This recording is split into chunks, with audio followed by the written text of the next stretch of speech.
আরেকজন ক্রিকেটার বাংলাদেশের সাকিব আল হাসান, তিনিও বেশ ভালো করছেন, স্পেশালি বল হাতে, এবং সেই জায়গাটাতে তিনটা ম্যাচ খেলেছেন, 4টা উইকেট পেয়েছেন।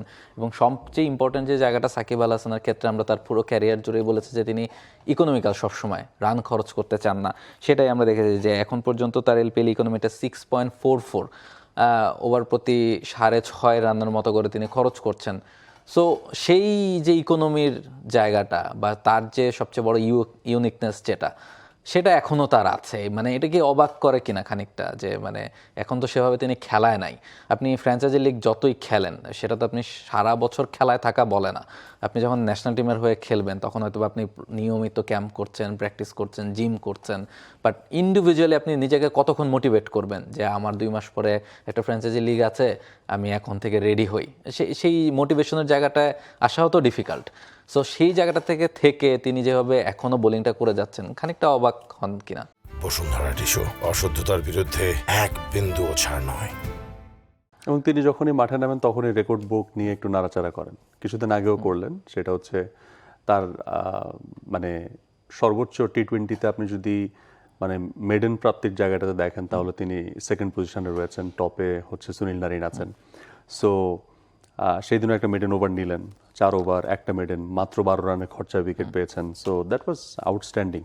এবং সেখানে বাংলাদেশের যেসব সাংবাদিকরা ওই এলপিএলে বাংলাদেশি খেলোয়াড়দের পারফরমেন্স কভার করার জন্য গিয়েছেন, তারা একটা জিনিস বারবার আসলে মোটামুটি অনেকেই কন্টেন্ট সেটা বানিয়েছেন যে সাকিব আল হাসান তেমন আহামরি প্র্যাকটিসেও তাকে দেখা যাচ্ছে না। তিনি বাস থেকে নামছেন, আসছেন, সবার সাথে আড্ডা দিচ্ছেন, মাঠে ঘুরছেন, তারপরে খেলতে নামছেন, পারফর্ম করছেন। সো বোলিংটা সাকিব আল হাসানের আগে থেকেই আমরা দেখেছি এটা তার মানে ইনহিয়ারেন্ট, এটা একদম স্বভাবজাত। মানে এটার জন্য যে এক্সট্রা কোনো আলাদা কোনো কিছু করতে হয় তার সেটা না। ফিটনেসটা যদি ঠিক থাকে তাহলে বডি ওয়ার্ম করে যখন খেলায় নেমে যান বোলিংটা অটোমেটিকলি হি ডাস। বাট ব্যাটিংয়ের ক্ষেত্রে তার যে স্ট্রাগলিং সেটা হয়তো বা এই মুহূর্তে অনেকের কাছেই আলোচনা হচ্ছে। বাট বোলার সাকিব অলওয়েজ যে কোনো উইকেটের সঙ্গে, উইকেটের নেচারের সঙ্গে তার যে মানিয়ে নেওয়া ইনস্ট্যান্ট এবং সেখান থেকেই উইকেট পারচেস করা, রানটাকে কমিয়ে নেওয়া, এইটার জন্য Shakib Al Hasan he is such a very very nice player. Absolutely. এবং এলপিএলের কথা আমরা বলছিলাম, এবং এছাড়া আরেকজন ক্রিকেটার বাংলাদেশের পারভেজ হোসেন ইমন, তিনি আবার জিএসএল এ খেলছেন লাহোর কালান্দার্সের হয়ে। আমরা দেখেছিলাম তিনি পিএসএল খেলেছিলেন লাহোরের হয়ে এবং চ্যাম্পিয়ন হয়েছিলেন। সো তাকে জিএসএলও কন্টিনিউ করছে লাহোর। সো সেখানে তিনি লাস্ট ম্যাচটায় তার ব্যাটিং কার্ডটা যদি আমরা একটু দেখি, যে 33 বল থেকে 47 রানের একটা ইনিংস তিনি খেলেছেন, স্ট্রাইক রেট 142.42 এবং 3টা 4 3টা 6 তার ব্যাট থেকে এসেছে। সো জিএসএল এর মঞ্চ তার সেই ব্যাটিংটা তিনি প্রমাণ করছেন। টি-20তে যে ব্যাটিংটা আমরা ন্যাশনাল টিমের হয়ে তার কাছ থেকে দেখি, কিংবা বিপিএলে তিনি খুব ভালো করেছিলেন লাস্ট বিপিএলটায়, এরপর তিনি পিএসএলে গিয়ে খুব ভালো করলেন। সো সেটা তিনি কন্টিনিউ রাখছেন, আপনি দেখেন।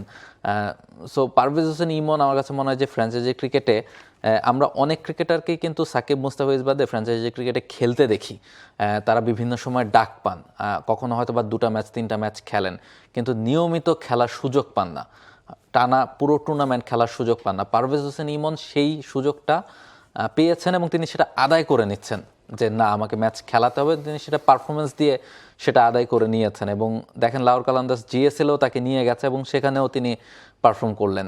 সো আপনার কাছে এটা মনে হয় কিনা যে সাকিব মুস্তাফিজের পর টি-20 ক্রিকেটে স্পেশালি পারভেজ হোসেন আমাদের সবচেয়ে বড় টি-20 প্লেয়ার, আপনি যদি পারফরমেন্সের দিক থেকে দেখেন? ঠিক বড় বা কোথায় আছেন সেইটা এই মুহূর্তেই খুব বিচার করাটা আর্লি হয়ে যায়। তবে ডেফিনেটলি মানে লাহোর কালান্দার্সের হয়ে তার যে পারফরমেন্স ছিল এবং ফলোড বাই জিএসএলে যাওয়া, এটা তাকে একটা অন্যরকম মানে একটা বড় মঞ্চের ফিলিং তাকে কিন্তু দিবে। এবং এভাবেই কিন্তু একটা ক্রিকেটারের কলিজা বড় হয়। আপনি যত বড় মঞ্চে খেলবেন তত বেশি আপনি সাবলীল হবেন। খেলতে খেলতে খেলতে খেলতে দুনিয়ার প্রত্যেকটা উইকেটে যেতে যেতে যেতে যেতে বা অনেক প্লেয়ারের সাথে খেলতে খেলতে ড্রেসিং রুম শেয়ার করতে করতে আইস ব্রেকিংটা এমনভাবে হয় তখন যে কোনো একটা উইকেট বা মাঠে গিয়ে খেলাটা অনেকের জন্য নার্ভ টেকিং হয় না। তখন ওই জায়গাটাতে নার্ভ কন্ট্রোলিং এবং হচ্ছে যে ন্যাচারাল পারফরমেন্সটা অনেক বেশি ভালো হয়। আপনি যদি তার শুভাকাঙ্ক্ষী হিসেবে আপনি চিন্তা করেন বা আমাকে যদি তার শুভাকাঙ্ক্ষী হিসেবে কালকের ইনিংসটার কথা বলেন, সেই জায়গা থেকে ছোট্ট একটা বিষয় মনে হয় ইমন চেষ্টা করবেন আরও একটু শার্প করার। আমরা হয়তোবা তার 33 বল থেকে 47 রানটা দেখছি, তার 142 স্ট্রাইক রেটটা দেখছি, 3টা 4 3টা ছক্কা দেখছি। একটা জিনিস আমরা একটু দেখছি না, সেই জিনিসটা আমরা চাইবো, যেহেতু আমরা বাংলাদেশি, তিনি বাংলাদেশি, এবং আমরা চাইবো যে তার এই জায়গাতে আরও বেশি নাম তিনি কুড়ান, আরও দলের হয়ে ইম্প্যাক্টফুল থাকেন। এই 47 রানে তিনি 40 রান করেছেন 24 বলে, 24 বলে 40। তিনি খেলেছেন কয় বল? 27 বল, 33 বল। 33 বল, সরি, হ্যাঁ। তাহলে 33 মানে 24 সাল থেকে কয় বল? 9 বল। 9 বল। তাহলে 47 রান মানে 40 রান করেছেন 24 বলে, আর বাকি 7 রান করেছেন 9 বলে। তো এই জায়গাটা আমি এটা বললাম এই কারণে, যেহেতু তিনি যে মঞ্চে খেলছেন এবং ভবিষ্যতে বাংলাদেশের হয়ে যেহেতু তিনি খেলবেন, স্লগ ওভারে বাংলাদেশি ব্যাটারদের যে একটা লিমিটেশনস আছে, এটাকে আমাদের জয় করতেই হবে। মানে স্লগ করার যে ক্যাপাবিলিটি এবং সেই সময় রান বের করার যে ক্যাপাবিলিটি, হ্যাঁ সেখানে রান বের করাটা একটু টাফ ছিল, কিন্তু 24 বলে 40 করার পরে 9 বলে 7 ইনিংস এন্ডিং হচ্ছে, ওই জায়গাটার থেকে এটা আপনার কাছ থেকে আরেকটু বেটার এক্স্যাক্টলি, ওই 9 বলে আপনি অন্তত 15-20 রান করবেন, যে দল সেট জিতেছে, হয়ে গেছেন। দল জিতেছে, তারও স্ট্রাইক রেট 142 হলো, সবই ঠিক আছে, কিন্তু মানে আমরা অ্যাজ এ বাংলাদেশি এবং আমরা তার শুভাকাঙ্ক্ষী হিসাবে আমরা চাইবো এই 9 বলের স্কোরটা অবশ্যই 22-25 হয়ে যায়। এক্স্যাক্টলি, সেটা যত সম্ভব বাড়িয়ে নেওয়া যায় ওই শেষ Right, সময় যে right. তিনি যখন খেলবেন। For more updates, subscribe to our YouTube channel and click on the bell icon. Follow us on Facebook and Instagram. Download T-Sports app to enjoy exciting games and highlights. Visit tsports.com.